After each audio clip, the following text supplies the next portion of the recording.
didukung Bapa, pagi hari ini kami memuji-Mu, menyembah-Mu, karena hanya Engkau Tuhan yang layak dipuji dan diagungkan. Roh Kudus bertahtalah di atas puji-pujian kami. Kami memuji-Mu, menyanjung-Mu, mengagungkan Engkau di dalam nama Tuhan Yesus Kristus. Haleluya, amin. Silakan duduk Bapak Ibu Saudara yang dikasihi Tuhan. Puji Tuhan. Apa kabarnya pagi hari ini? Puji Tuhan. Apapun yang terjadi dalam kehidupan kita, kita sebagai anak Tuhan, kita harus katakan bahwa Yesus itu hebat, Yesus itu luar biasa dalam kehidupanmu kita. Maka dari itu kita akan memasuki gerbang Tuhan dengan pujian. Kembali kita akan bangkit berdiri. Haleluya.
Apapun yang terjadi dalam kehidupan kita, kita harus mampu dan yakin bahwa Tuhan itu baik bagi kita.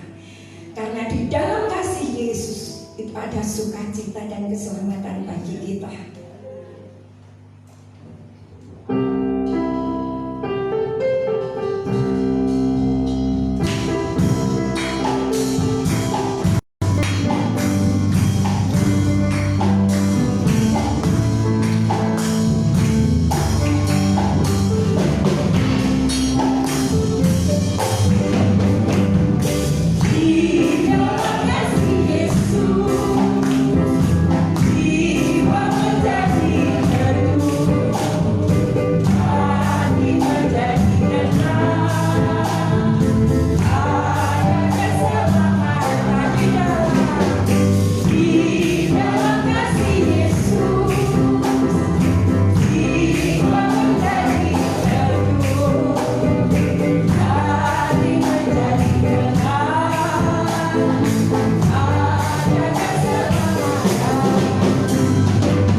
ketenteraman. Karena Dia itu adalah satu-satunya sobat yang setia. Kita bangkit berdiri Bapak Ibu saudara yang dikasihi oleh Tuhan.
Kita mempunyai satu nama yang memberikan mujizat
dahsyat, sebab Dia adalah Raja segala raja.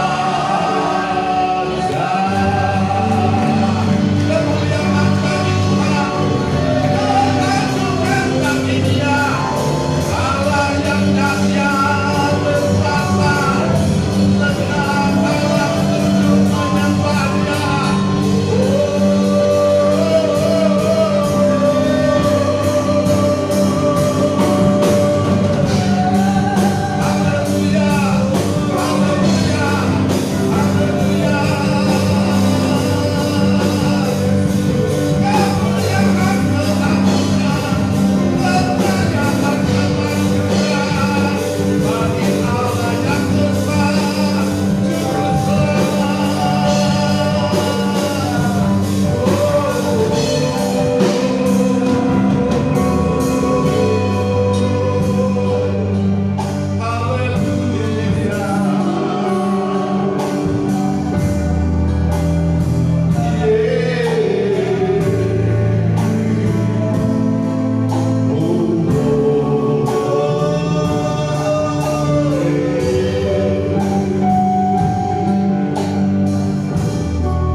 Kami sediakan hati dan hidup kami untuk kami belajar akan kebenaran firman. Kami tahu ketika kami hidup dalam kebenaran, di mana ada kebenaran, di sana tumbuh damai sejahtera. Dan ketika damai sejahtera itu menguasai hidup, di sana tidak ada ketakutan, di sana tidak ada kebimbangan, di sana tidak ada keraguan, di sana tidak ada kekhawatiran, di sana yang ada adalah sukacita karena karya. Terima kasih. Isilah bercanda hati kami dengan firman Tuhan, dan dialah urapan Tuhan mengalir deras, membasahi setiap kami. Aliran Roh-Mu menenggelamkan kami.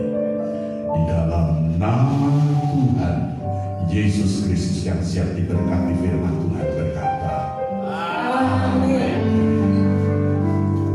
Selamat pagi jemaat Tuhan yang ada dalam ruangan ini, maupun saudara semua yang sedang mengikuti ibadah secara live streaming. Kiranya damai sejahtera Tuhan Yesus melimpah atas saudara semua. Shalom. Jemaat yang kekasih, hari ini kita mau belajar firman Tuhan. Barang siapa hidup di dalam Yesus Kristus, dia mengalami bebas dari ketakutan. Bagaimana mungkin, Pak, kita bisa bebas dari ketakutan, sementara ancaman, tekanan, dan bahaya di mana-mana? Di sana tanah longsor, di sana banjir, di sana gunung meletus, di sana mengalami ada banyak bencana, bahkan pandemi pun belum berakhir. Bagaimana mungkin kita hidup di tengah dunia yang seperti ini namun bebas dari ketakutan? Roma pasal 8 ayat 31 sampai dengan 39 merupakan dasar yang kuat untuk kita mengalami janji Allah. Bagaimana hidup di dalam Yesus itu mengalami kemerdekaan, kebebasan, dan itu berarti bebas dari ketakutan. Keyakinan iman, Roma 8 ayat 31 sampai 39. Sebab itu apakah yang akan kita katakan tentang semuanya itu? Jika Allah di pihak kita, siapakah yang akan melawan kita?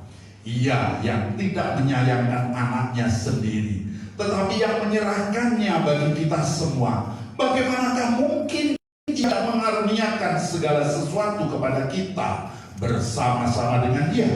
Siapakah yang akan menggugat orang-orang pilihan Allah yang membenarkan mereka? Siapakah yang akan menghukum mereka? mereka Kristus Yesus yang telah mati, bahkan lebih lagi yang telah bangkit, yang juga duduk di sebelah kanan Allah, yang malah menjadi pembela bagi kita.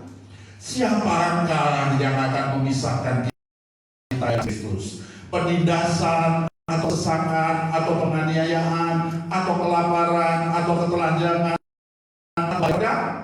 seperti ada tertulis, oleh karena engkau kami ada dalam bahaya sepanjang hari.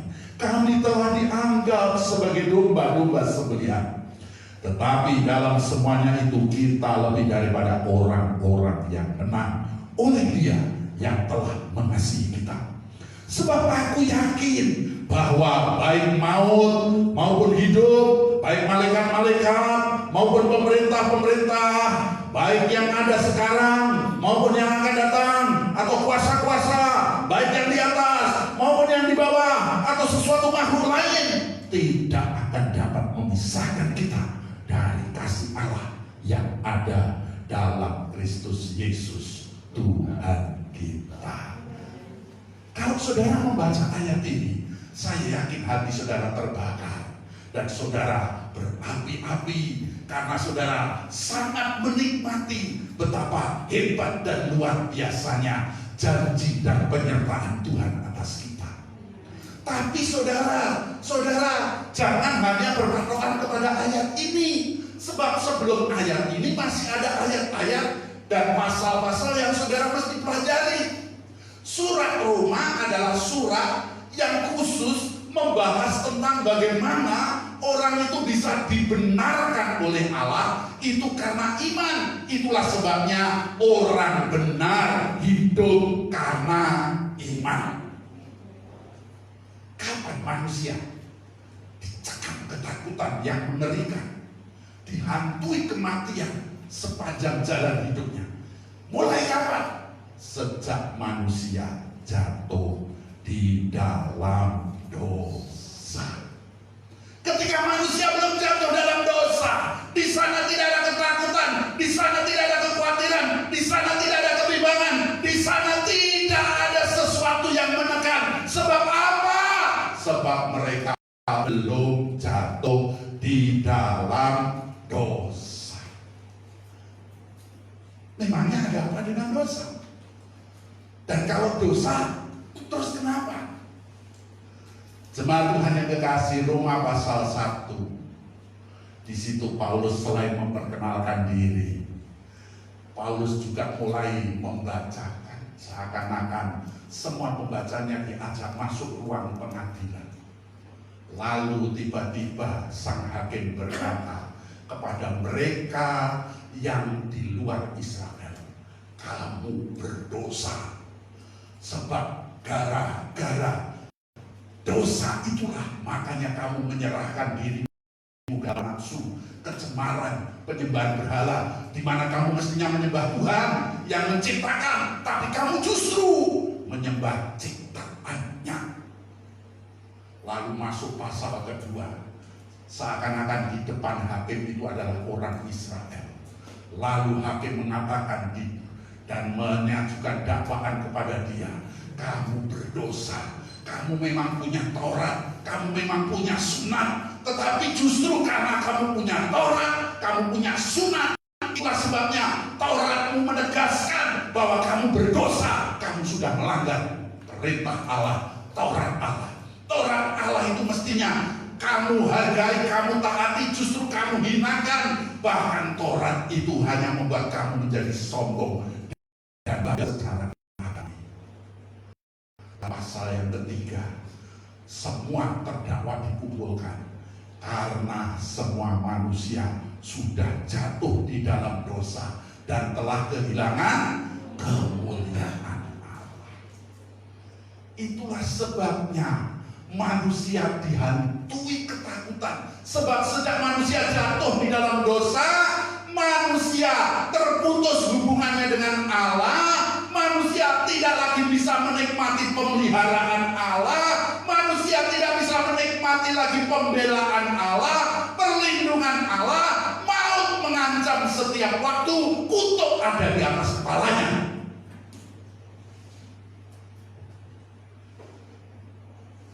Karena itu, di dalam pasal yang ketiga perikop selanjutnya, di sana Rasul Paulus mulai mengajarkan untuk bisa hidup benar itu tidak bisa karena kita berbuat baik. Untuk hidup benar kita tidak bisa karena hanya beramal soleh. Untuk hidup benar tidak ada usaha apapun yang bisa manusia lakukan untuk menjadikan dirinya berkenan kepada Tuhan. Tapi di situ mulai pasal yang keempat, Paulus memberikan contoh kepada Abraham dan Daud. Kenapa Abraham? Sebab tokoh Abraham dan Daud itu tokoh sentral bagi Yahudi. Tokoh Abraham itu adalah nenek moyang leluhur yang sangat dihormati oleh orang Yahudi. Bahkan Daud itu adalah raja yang paling ideal dan diidolakan oleh orang Israel. Tentang Abraham, di situ Rasul Paulus mengatakan, maka percayalah Abraham akan firman Allah, maka Allah memperhitungkan kepercayaannya, imannya sebagai kebenaran. Tapi beda dengan Daud. Kalau Abraham itu contoh yang positif, Daud itu contoh yang negatif. Sebab Daud pernah jatuh dalam dosa. Dosanya lebih parah daripada Saul yang ditolak Tuhan. Secara hitung-hitungan manusia, Saul hanya karena diperintah Allah memusnahkan semua binatang dan semua yang Allah minta musnahkan, tapi dia hanya pilih-pilih, tebang pilih. Tapi karena Saul tidak bertobat, dia tidak memperoleh pengampunan daripada Allah. Dia ditolak oleh Allah. Tapi Daud jatuh dalam perzinahan. Tidak cukup hanya berzina, dia merancang pembunuhan. Dan itu sangat-sangat menyakiti dan mengecewakan hati Tuhan. Tapi Daud bertobat. Dia percaya kepada janji Allah, kesetiaan Allah, kebaikan Allah yang terkenal sejak purbakala. Itulah sebabnya dia percaya akan firman Allah. Paulus mengutip, Allah tidak memperhitungkan kesalahan Daud. Sebab Daud bertobat, minta ampun kepada Tuhan, dan dia berani datang kepada Tuhan karena dia percaya janji Tuhan. Dari sini kita ngerti pola yang dipakai. Orang itu bisa dibenarkan kalau hidup oleh iman. Kenapa harus oleh iman? Kok gak oleh kekayaan? Sebab kalau oleh kekayaan, yang miskin tidak kebahagiaan, dan itu berarti Tuhan tidak adil. Kenapa oleh kekayaan kok tidak oleh karena kebaikan? Sebab semua manusia yang jatuh dalam dosa, ibaratnya minuman ini layak diminum. Wah, tetapi saudara-saudara, kalau dia ketetesan satu tetes saja air comberan, air minum yang segelas ini tidak layak diminum lagi. Demikian pula kebaikan kesalehan yang seperti apapun sudah tercemar oleh dosa, itu tidak mungkin bisa layak di hadapan Tuhan. Itulah sebabnya manusia hanya bisa dibenarkan oleh iman. Ibrani 11 ayat 6 mengatakan bahwa tanpa iman tidak mungkin manusia berkenan kepada Allah. Sebab barang siapa yang mencari Allah, dia harus lebih dulu percaya bahwa Allah itu ada. Kalau dia tidak punya keyakinan Allah itu ada, maka dia tidak perlu beriman. Dan kalau dia tidak beriman, maka dia tidak berkenan kepada Allah. Oleh karenanya, Roma pasal 5 ayat yang ke-1 menegaskan kepada kita demikian. Sebab itu kita yang dibenarkan karena iman, kita hidup dalam damai sejahtera dengan Allah oleh karena Tuhan kita. Jemaat Tuhan yang kekasih, jadi tanpa iman manusia hidup dicekam ketakutan. Sebab dia tahu dia berdosa, sebab dia tahu dia bersalah, sebab dia tahu dia belum mendapat pengampunan, sebab dia tahu dia najis, sebab dia tahu dia tidak akhir.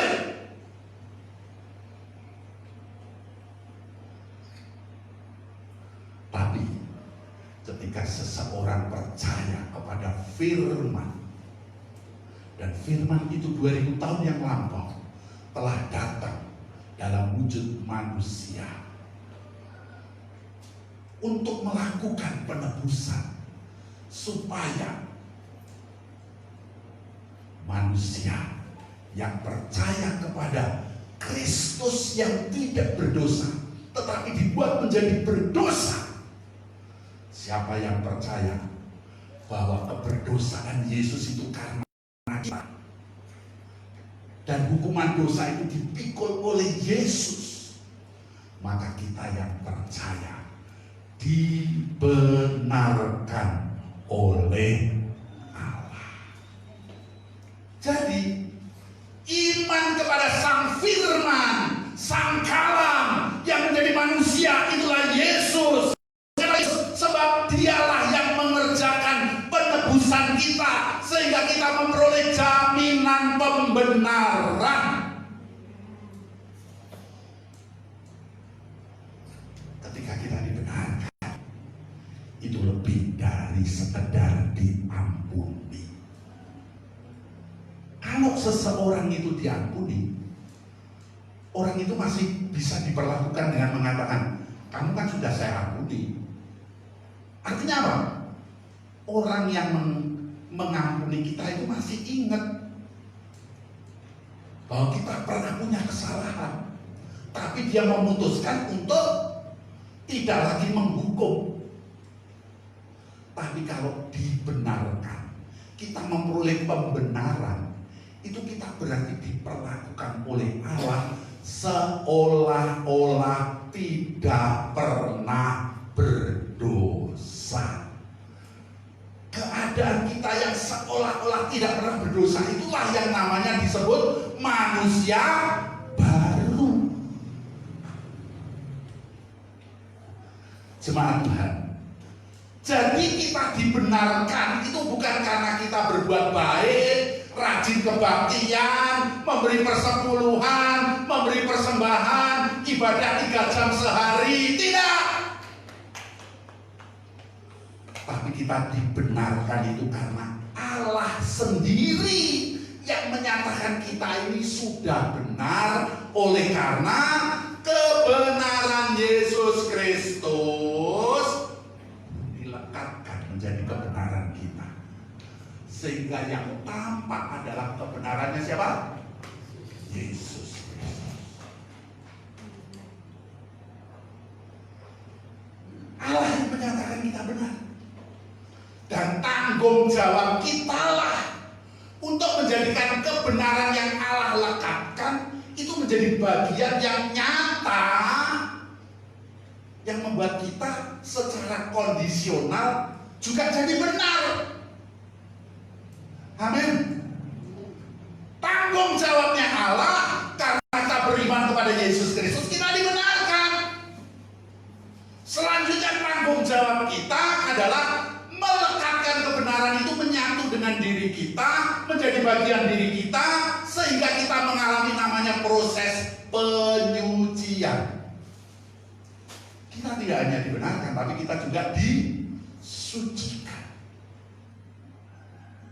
Saudara-saudara, dan kalau kita sudah mengalami pembenaran yang datang daripada Allah, maka Allah memperlakukan kita itu benar-benar seakan-akan tidak pernah berdosa.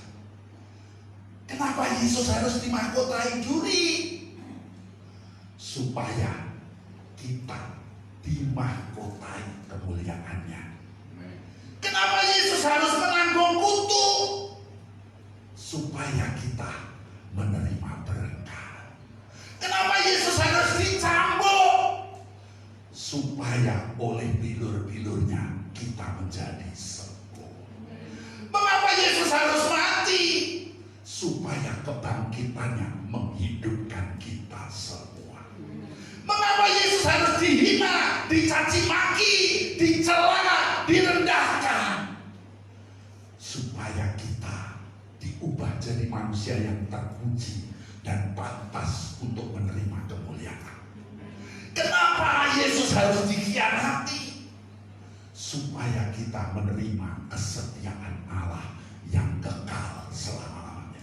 Kenapa Yesus harus berseru, Eloi, Eloi lama sabachthani, ya Bapakku, Bapakku, mengapa engkau meninggalkan aku?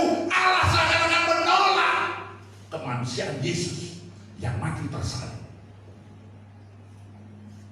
Penolakan itu supaya membuat kita diterima menjadi miliknya yang berharga. Oleh karena itu, oleh iman saja kita boleh menikmati semua fasilitas yang hebat. Oleh iman kita menikmati anugerah yang besar itu. Oleh iman kita menerima kemurahan kebaikan Tuhan itu. Oleh iman kita menikmati kasih karunia yang melampaui dosa, kejahatan, pelanggaran, dan kesalahan kita.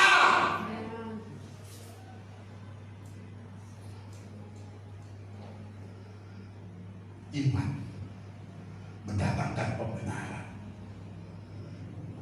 Dan kalau kita sudah dibenarkan, makanya kita bisa melompat kepada pasal 8 ayat 31 tadi. Kita dibela oleh Tuhan. Alkitab mengatakan dengan tegas kepada kita, dikatakan demikian. Sebab itu apakah yang akan kita katakan tentang semuanya itu? Jika Allah di pihak kita, siapa yang akan melawan kita? Ia yang tidak menyayangkan anaknya sendiri, tetapi yang menyerahkannya bagi kita semua. Bagaimana mungkin ia tidak mengaruniakan segalanya kepada kita bersama-sama dengan dia? Siapakah yang akan menggugat orang-orang pilihan Allah? Allah yang membenarkan mereka.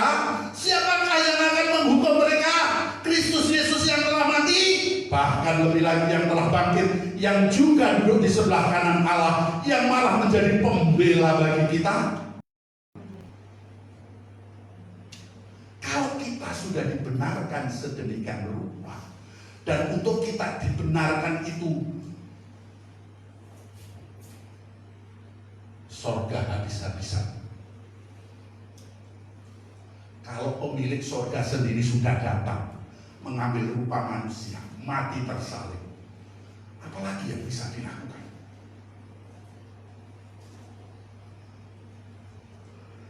Itulah sebabnya kalau dia sudah melakukan hal sedemikian hebat, dia pasti membela kita. Tidak mungkin dia membuang kita.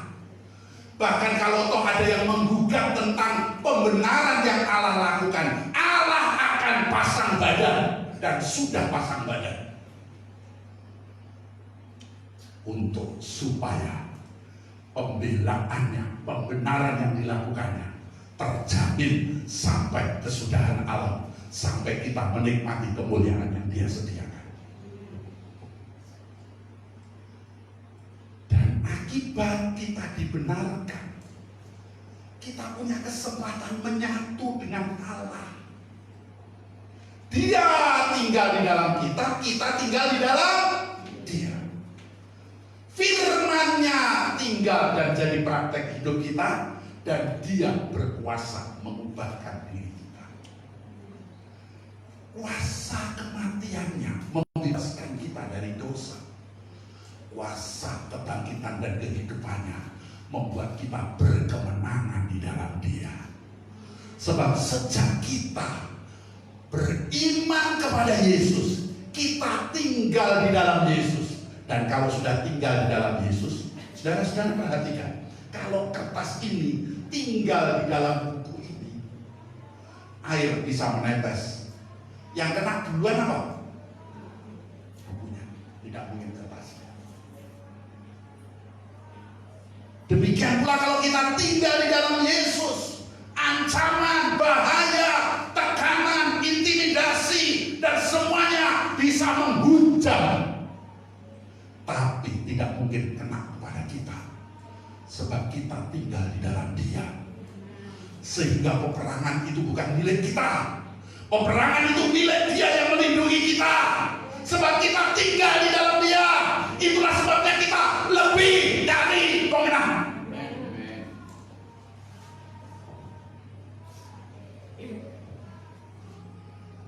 Dan kalau itu terjadi,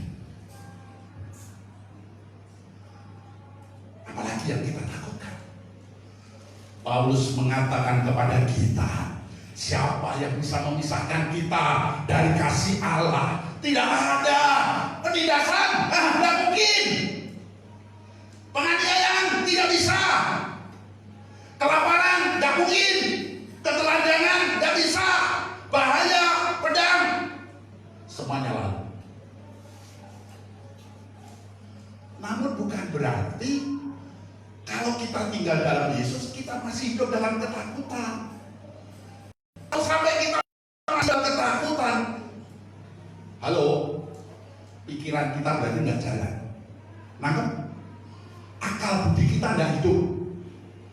Makanya di dalam Roma pasal yang kedua dikatakan di sana, janganlah kamu menjadi serupa dengan dunia ini, tetapi berubahlah oleh apa? Pembaharuan budimu. Pembaharuan apa? Akalmu. Pembaharuan apa? Pikiranmu. Kenapa harus diperbarui?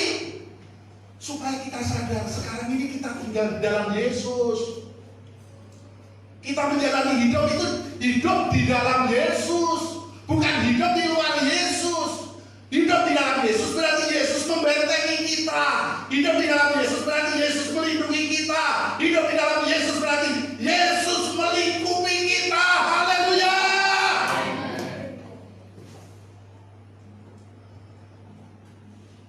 Kalau Yesus sudah melingkupi kita, buat apa kita takut? Itulah sebabnya di dalam ayat yang ke-36 di situ Rasul Paulus mengatakan seperti ada tertulis, oleh karena engkau kami ada dalam bahaya, kita anggap sebagai domba-domba sembelihan. Oleh karena engkau, kenapa oleh karena engkau? Sebab kita kan ada di dalam Yesus. Yesus yang diserang, seakan-akan siapa yang diserang? Kita. Karena itu kita tidak perlu takut. Kalau kita di dalam Yesus, kita tidak perlu bergerak kemana-mana. Makanya kita ini dianggap seperti domba sembelihan. Bisanya cuma pasrah.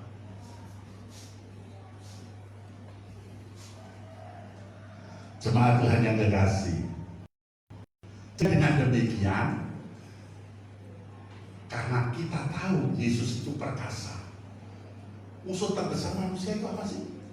Bukan aniaya. Musuh terbesar manusia itu bukan kelaparan. Musuh terbesar manusia itu bukan pemerintah-pemerintah yang ada, yang sekarang maupun yang akan datang. Tidak. Musuh terbesar manusia itu adalah kematian, maut. Kalau maut sudah dipatahkan lewat kebangkitan Yesus, musuh mana lagi? Karena itu kalau kita ada di pihak Allah, siapa yang berani melawan kita? Amin. Karena itu kalau seakan mengalami hantaman, serangan, penyakit, melalui berbagai macam hubungan yang rusak, melalui kerugian, kebangkrutan, usaha yang sulit, melalui kehidupan yang penuh kesukaran, gak usah mengeluh. Saudara tidak menjadi Yesus sedang membentengi engkau. Semua itu tidak akan membuat engkau binasa. Sebab apa? Maut sudah dikalahkan oleh Yesus. Sehingga kita yang ada dalam Yesus lebih dari pemenang. Karena itu, iman membuat kita tinggal dalam Yesus. Dan karena kita tinggal dalam Yesus, Yesus yang berperang, kita lebih dari pemenang. Chris John itu juara dunia. Tapi saudara ngerti siapa pemenang yang sejati ketika Chris John itu mengalahkan musuhnya? Siapa? Istrinya. Loh kok istrinya? Nah, Chris John yang bonyok, yang bayaran siapa? Istrinya. Nangkep? Itulah sebabnya yang lebih dari pemenang siapa? Istrinya nggak ngapa-ngapain, cuma nyemangati suaminya aja. Atau bayarannya gede. Nah, kita begitu juga. Kita ini tinggal di dalam Yesus. Peperangan ini miliknya Yesus. Ya ketika Kristen dipukul, ya hati kita yang ikut sakit lah sebagai istri. Tapi kita tahu Kristen menang kok. Tapi lebih Yesus. Yesus sudah mengalahkan maut kok. Karena itu kalau kita mengalami hantaman, semangati aja. Ketika kita menyemangati diri kita sendiri, sebenarnya kita ini sedang mempercayai Allah. Allah pasti jadi pemenangnya. Haleluya. Jemaat Tuhan yang kekasih, intinya apa sih? Saya mau ngomong, engkau pasti bebas kalau engkau memiliki iman. Sebab imanmu itu mendatangkan pembenaran yang dikerjakan oleh Allah. Kalau engkau hidup oleh iman, itu berarti engkau harus menghidupi imanmu. Sehingga imanmu itu aktif. Imanmu itu berperan nyata. Menggerakkan pikiranmu untuk percaya. Meyakinkan dirimu untuk tidak bimbang. Menggerakkan otot saraf-saraf tubuhmu untuk berperilaku sebagai orang yang berkemenangan. Itulah namanya menghidupi iman. Sehingga firman yang engkau dengar itu bukanlah hanya sebagai nasihat dari seorang yang agung dan hebat, tapi adalah firman yang bekerja, mempengaruhi, mengontrol, mendorong, dan membuat engkau hidup dalam ketaatan akan Tuhan. Sehingga dengan demikian kita bebas dari ketakutan. Jemaat Tuhan yang kekasih, kenapa ada orang Kristen sudah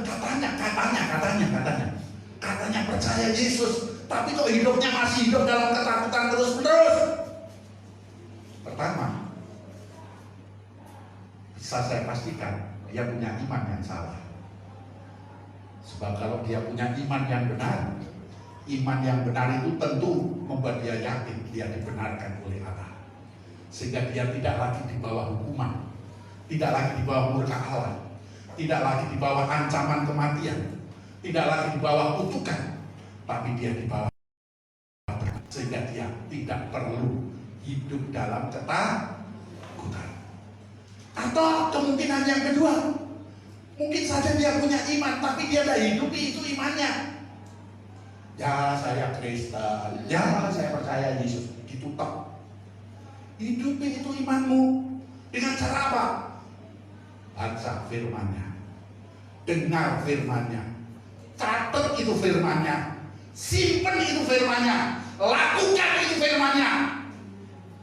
Ketika engkau terus di dalam kebenaran firman, engkau sedang menghidupi imanmu, dan engkau akan hidup sesuai apa yang firman katakan, sehingga hidupmu dihiasi dengan mujizat dan pertolongan Tuhan.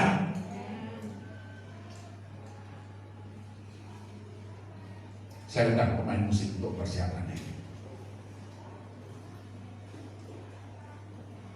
Seorang relawan, bukan seorang, rombongan relawan terkagum-kagum. Ketika gempa bumi terjadi, dia menemukan ada seorang ibu sedang membungkukkan badannya karena dia melindungi bayinya. Tapi bayinya ini dengan asik netek kepada buah dada ibunya, padahal ibunya sudah tidak ada karena tertimpa reruntuhan.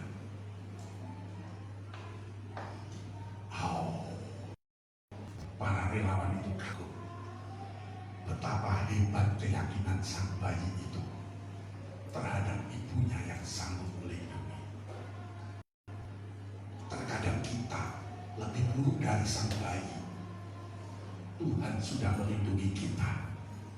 Tuhan sudah melingkupi kita. Tuhan sudah membela kita.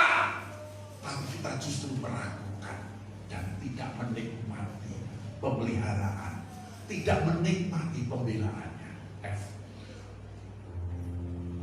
Yesus itu kebenaran. Kita tidak menikmati. Sebab apa? Sebab kita tidak mau menghidupi kita. Hari ini, yuk bersama-sama kita kembali periksa apakah aku memiliki iman kepada Yesus. Dan kalau aku memiliki iman, selama ini imanku itu aku apakan? Apakah imanmu hanya engkau segarkan seminggu sekali? Apakah imanmu engkau cari hanya ketika engkau menghadapi masalah? Apakah imanmu engkau bongkar-bongkar ketika engkau menghadapi percobaan? Gak aneh kalau ketakutan mencekam, ketakutan menghantui, ketakutan menerkam. Sebab engkau menjadi Kristen yang mempertahankan kebodohan. Hari ini periksa, Tuhan, aku mau hidupi imanku, aku mau pelihara imanku. Sebab aku tahu untuk bertumbuh aku perlu perjuangan. Untuk bertumbuh aku harus punya komitmen. Untuk bertumbuh aku harus ada upaya yang keras, upaya yang tinggi terhadap Tuhan. Aku ragu oleh firman, tapi mulai sekarang apa yang aku mengerti tentang firman itu aku kerjakan. Mulai sekarang aku mau memperluas pengertianku tentang firman. Aku mau mencerahkan pengertianku tentang firman. Karena itu setiap hari aku mau baca Alkitab. Karena itu aku mau praktekkan firman Tuhan. Aku mau mengasihi, mengampuni, aku mau memberi, aku mau berkemurahan. Sebab aku tahu itu adalah kebenaran firman yang aku kerjakan. Yesus, kau kebenaran. Kebenaranmu membuat aku dibenarkan. Karena itu inilah janjimu kepadaku, Tuhan.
yang hidup dalam kekhawatiran, hidupi itu imanmu, maka imanmu akan menyelamatkan engkau.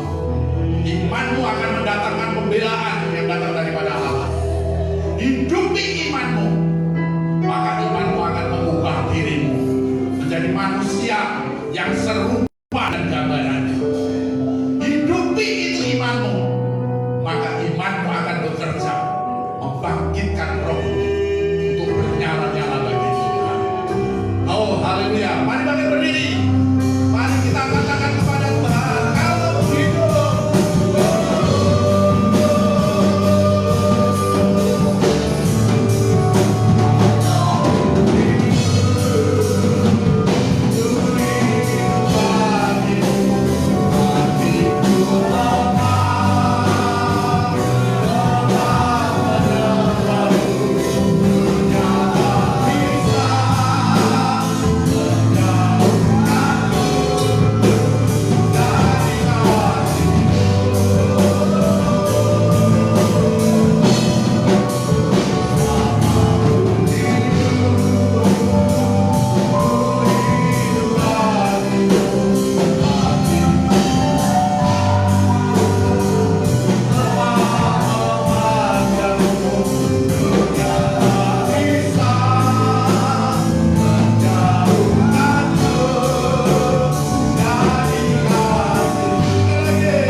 menjauh dari kasih.